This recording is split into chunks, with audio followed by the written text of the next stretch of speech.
In this lecture I am going to prove our maximum power transfer theorem. So at first we have to understand what is our maximum transfer theorem. Let's say we have a resistance, and that resistance is known as RL or load resistance, which is connected between this A terminal and this B terminal, which is connected between A terminal and B terminal. And maximum power transfer theorem states that a load resistance RL will receive maximum power from the network C. Let's say we have a very big network between this terminal A terminal and B terminal, which contains various voltage source, current source, many resistance connected in series, parallel, whatever. We can reduce that circuit into a voltage source in series with a resistance which we known as Thevenin equivalent resistance. Then the load resistance will receive maximum power from the network if only the value of load resistance become equal to the Thevenin equivalent resistance as seen from the A terminal and B terminal. Okay, when the load resistance RL will be equal to the Thevenin equivalent resistance of this circuit. Why do we require this maximum power transfer theorem? Let's say for this circuit our load resistance is RL and the current that is flowing through this path is our load current IL, and throughout the whole circuit, as this is a series circuit, IL will remain same. Now how do we calculate IL in the circuit? IL equal to total voltage. Here we have total voltage equal to VTH divided by RTH plus RL.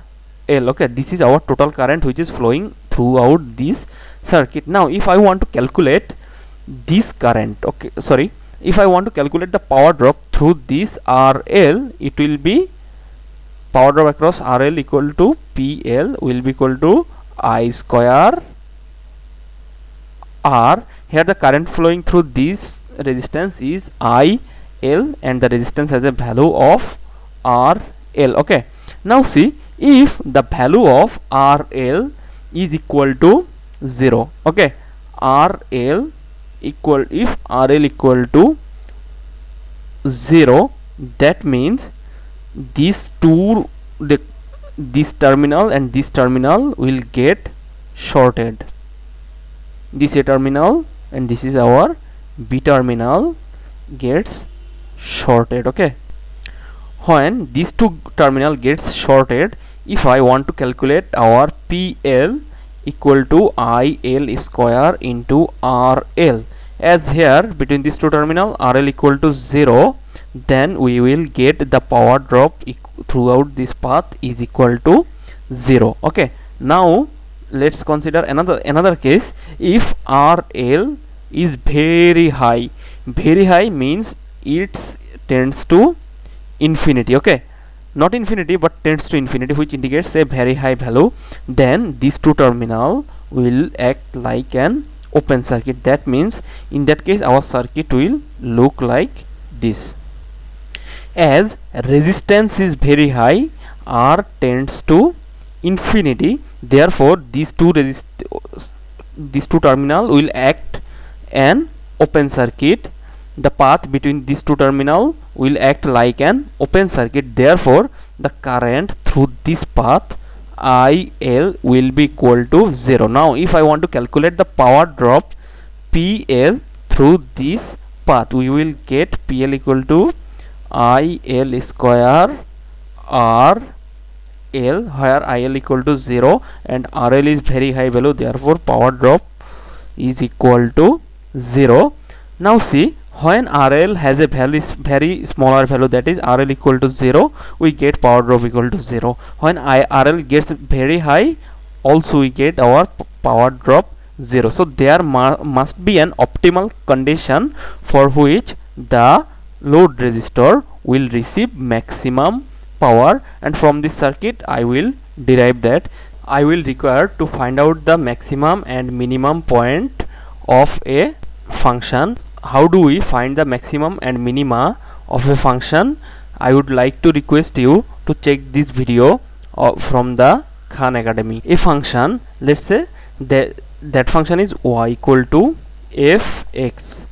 A function of y equal to fx has a minima or maxima where its first derivative or dy by dx become equal to 0. See, here we have the dependent variable, or here we have to choose the value of RL, then it will be x and this will be our y, which is a function of fx. That means PL is a function of load resistance.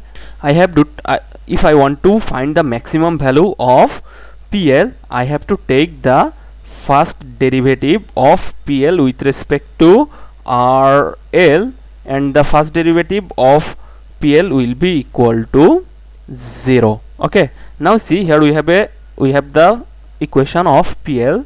Let's put the equation of PL. d drl of VTH divided by RL plus RTH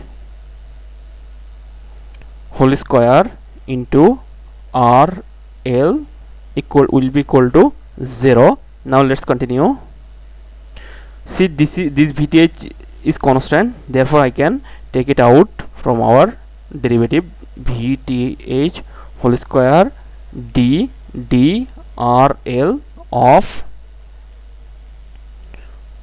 1 by RL plus RTH whole square into RL equal to 0. Now if you are familiar with the derivative, with the differentiation formula, that is, if we have a function of u which is if we have a function u which is a function of x, and we have a function of v which is also a function of x, then we can take its derivative. d dx of uv will be equal to v du plus u dv. Okay, now see, here we have RL. I have to assume this is our v and this is our that u. Now I will take v du, that means v du ddrl of RL plus RTH to the power whole 2 plus udv, that means 1 by RL plus RTH to the power whole square into d drl of RL, which will be equal to 0. Now how do we find this derivative? We have to apply the rules of d dx of x to the power n equal to n into x to the power n minus 1. See, here this is our x and this is our x to the power n, then we will get RL equal to minus 2 into x to the power n minus 1, that means minus 1 minus 2, which will give us minus 3, and here we will get 1 by RL plus RTH whole square equal to 0. Now see, here this in this side I will get this term will be equal to minus 2 RL divided by RL plus RTH to the power whole cube plus 1 by RL plus RTH to the power whole square, which will be equal to 0. Now if I take the LCM of this equation, I will get RL plus RTH to the power whole cube divided by minus 2 RL plus RTH H equal to 0. Now if I multiply this with this 0, it will be 0, and subtract this minus 2 RL with this RL, I will get minus RL equal to RTH, sorry, I will get minus RL plus RTH eventually, which will be equal to, which implies that our load resistance has to be equal to Thevenin resistance of the circuit to receive maximum power from the load. The load resistance have to be equal to the Thevenin resistance to receive maximum power from the network. Now what will be the value of maximum power? See, previously I have calculated PL equal to VTH divided by RL plus RTH whole square into RL. Now see, I want to calculate our maximum power. Okay, I want to calculate our maximum power. So let's say this is our PL max, and while we calculate maximum power, the load will receive maximum power when this RL will be equal to RTH. Now I will replace RL with RTH in this equation. That means VTH divided by RTH plus RTH whole square into RTH, from where we will get VTH square into RTH divided by 4 RTH square. Eventually we will get our equation of maximum voltage VTH square by 4 RTH. This is how we calculate the maximum power. What will be the value of maximum power? Thevenin voltage of that circuit square divided by 4 RTH. And when the load will receive maximum power, when the resistance or load resistance RL will be equal to the Thevenin resistance of the circuit.